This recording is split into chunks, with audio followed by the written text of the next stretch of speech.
in his first year. Former assistant coach, former player in the Big 12, now head coach at the University of Oklahoma. Here's Brent Venables. Brent? Thanks, Ron. Good morning. Good to see everybody. Welcome to Arlington. It's great to be here. I'm really honored and proud to be here as the head coach representing the University of Oklahoma. Our football players, our coaches, their families, and certainly our administration. What an honor it is to sit here in front of you all here today. I'd also like to congratulate and recognize our players, too, that have earned the right to be here today. Dylan Gabriel, quarterback, Marvin Mims, our wide receiver, Ethan Downs, a defensive end, Woody Washington, one of our cornerbacks, and Justin Broyles, one of our defensive backs, as well as a Big 12 champion. Congratulations to Justin. I'm just thankful to be here. As y'all know, I'm the new head coach at Oklahoma, but I'm not new to Oklahoma. This will be my 14th year at the university, certainly a different capacity, but I couldn't be more thrilled and excited about the opportunity that I have in front of me. Before I get to just what the last 7 months have been like, and y'all have plenty of questions for me, I would like to throw out some statistics here, because I know this will answer a few of your questions. What we've been working through the last several months, starting in December, but this year, this version of the Oklahoma Sooners 2022 Team 128 will comprise of 40% of our roster will have never put on a Sooner jersey in a game before until this fall. So 33 scholarship players and 15 walk-ons. 15 of those guys, one was a walk, or two of them were walk-ons, and 13 scholarship are the transfers. But with those, we have 243 starts out of those 15 transfers, 444 games played, because I know a lot will be and has been made of how much we lost on both sides of the ball from a production standpoint. Jeffrey Johnson has 44 career starts. Dylan Gabriel, 25 career starts. Trey Morrison, 44 career starts. Kyle Ergenbright, 34 career starts. McCade Mator, 28. Jonah Lalulu, 18. And our tight end Parker, 25 career starts. I got 6 back on offense. We got 6 back on defense. Got Michael Turk and our punt returner, and Marvin Mims and Eric Gray as our kick returner coming back.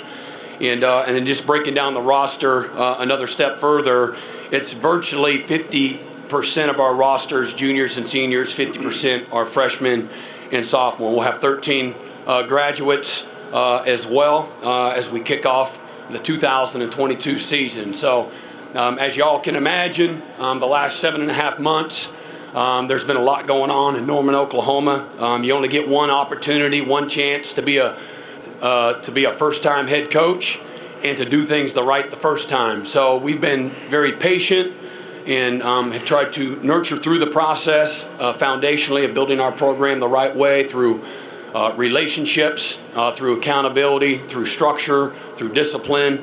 And certainly there's been a lot of things from recruiting, building a staff, doing some new things from a facility standpoint, transitioning, from being an assistant to a head coach. And every day there's something new, as y'all know, whether if you just take yourself back to those moments when you went from elementary school to middle school, right? Or you went from middle school to high school, and the transition, all the things you know. Sometimes you just got to go through it. When you went from being single to being married, you went from not having any children to having children, and you kind of learn as you go.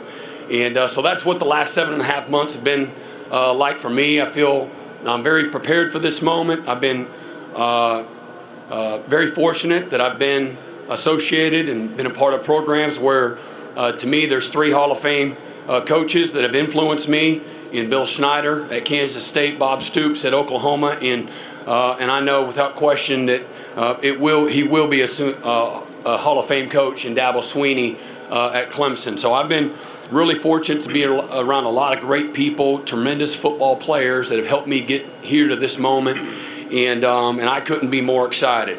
But it's been just like you would expect. The fire hose is fully inserted in my mouth here, and we've been blowing and going, and so I'm really excited to get back with the team now as summer's coming to a close, and we're getting ready to start up fall camp here August 4th.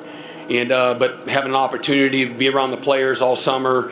And what I love about this game that I'm associated with is the true transformation, both inside and out, that happens on these young guys' journeys. So I'm blessed beyond what I deserve to be a part of those journeys. But I'll open it up for questions. Program. You were part of that staff with Bob Stoops. You guys brought in a transfer quarterback in Josh Heupel. We saw what he did for the program. Now with you guys bringing Dylan in, what does he need to do for your team this season? Well, that's a great question. There's certainly parallels in many ways, bringing in an experienced lefty and in our first year. But to me, it goes back just to the people. You got to be good enough. Dylan Gabriel's a winner. You can't say it any better than that. He's thrown for over 8,000 yards, completed over 60% of his passes, incredible touchdown to interception ratio. Just a great leader.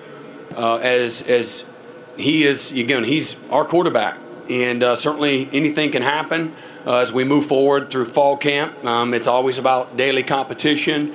But I feel great. I can lay my head down at night knowing not just what he has done on the football field, but the quality of the person he is. And he's about all the right stuff.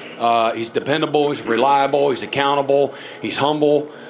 He's one of our hardest workers. Shows up early. He's the last one to leave. Always working to improve. And just so he leads by example, and guys follow him. He's a galvanizer of people. Go over here to the left, Coach. Hello, Coach Venables. I'm Hayden Farrar. I'm with OUinsider.com. I just wanted to ask you real quick, with all of the losses and additions via the transfer portal, who has really stepped up and embraced a leadership role for this team? Boy, it's been I got 5 of them here with me today, and so I won't go through each and every one of them today. But I've been most excited about. I can go through a laundry list of more players. Okay, and it was kind of a struggle to figure out who's earned the right because, I'm limited in the number of guys I can bring. So it's really been, a team effort from a leadership standpoint. There's been buy-in at every position on both sides of the ball. I would be remiss if I just named a few guys, and certainly the 5 guys that are here today have earned the right as leaders, as guys that have invested, as guys that have been about it. I talk about be about it, quit talking about it. I want guys that are going to be about it. I'm looking for doers, not takers, and these guys here today represent a great locker room of a bunch of great leaders. All right, Coach, we're going to go to the right, way over here to the right, waving the hand. Hey, I'm Jay Swick of KIMB, CBS Sports Radio, Oklahoma City. I wanted to ask you about your coaching, career. There's been a lot of schools over the years that have been interested in hiring you as a head coach. You've turned them all down. What was it about the University of Oklahoma that made you decide to come back and be a head coach? Again, great question. I learned a long time ago from Bill Snyder, the grass isn't greener. And I always believed that. He said it, and I believed it. I wrote it down, and that was in my coaching Bible 101. And as I was a baby of 3 boys in my own family, and I learned from my older brother's mistakes, if you will. And I tried to do the same thing as a young coach. I never learned how to be great in 2 places at one time. And to be great as a football player, you got to have your feet underneath your hips. Right? You can't have your feet way out here outside of your shoulder pads. And to be a great in any profession, I believe wholeheartedly, try to be great right where you're at. And so I've just been a very loyal, patient person that tried to learn from others. But I think that also comes back to just trying to be very thankful and appreciative of the opportunities that I have. I'm loyal to my players, loyal to the colleagues, loyal to the people that have believed in me, and that has served me well through my career. Countless opportunities to evaluate, new opportunities, but there's only this was a very special opportunity for me. Oklahoma has been near and dear to my heart. I left in a very emotional state when I left Kansas State to come to Oklahoma. But my last words to Coach Snyder, as I was still learning and I had a ton of growth ahead of me. And as I told Coach Snyder, I wanted an opportunity to coach at a place like Oklahoma. And so it's a special place.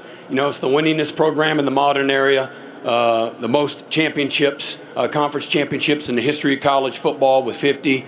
The only program since 2000 that has not had a losing season in the Power Five. And so winning is very hard. Being consistently at the top of your game is even harder. So Oklahoma has exemplified that both on the field and probably for me and my piece in making the decision off the field from a leadership standpoint, from an alignment standpoint. So whether that starts with Joe Harris, our president, who was the dean of the law school when I was there for those 13 years, or Joe Castiglione, who hired Bob Stoops, and I was a part of that initial staff back in 1999, and so many countless others, whether it's Larry Nafee or Zach Salmon, and so many people in the administration, and then the what Oklahoma has stood for. We're talking with the other players on the Sprinter van over here, just talking about success coming in here. And you got some guys that are sophomores and some guys that are 6-year seniors.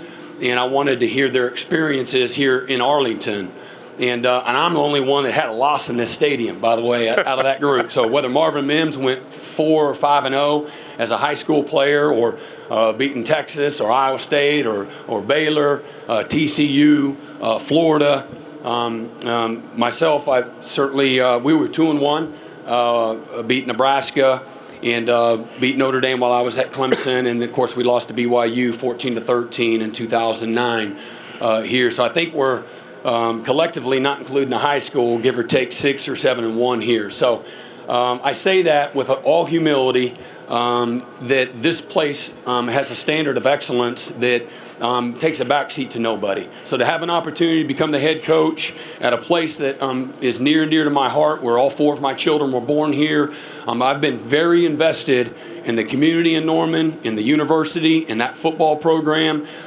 Still have great relationships. My life's all been about the people that I've been associated with that have helped me along the way. Bob Stoops, Joe Castiglione, Larry Nafee, certainly Joe Harris, and so many amazing football players at Oklahoma, and certainly the other stops that I got there, but I've had so many of those former Oklahoma players that have helped me get to this moment. And I have 17 former players on my staff.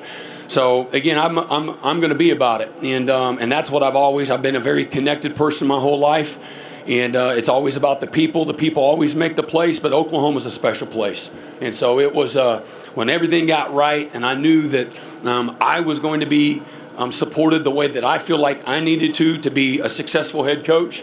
It was a no-brainer. It was a slam dunk. All right, Kurt.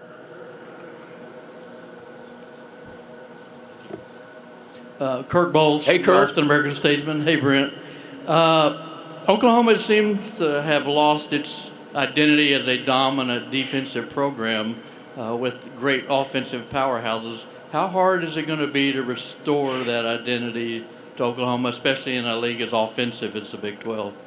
Well, again, if you went to last year's press conference, wherever I did a press conference, or 10 years ago and I did a press conference, wherever I did a press conference, I'm going to really answer that the same way. Do we have to establish some standards at Oklahoma?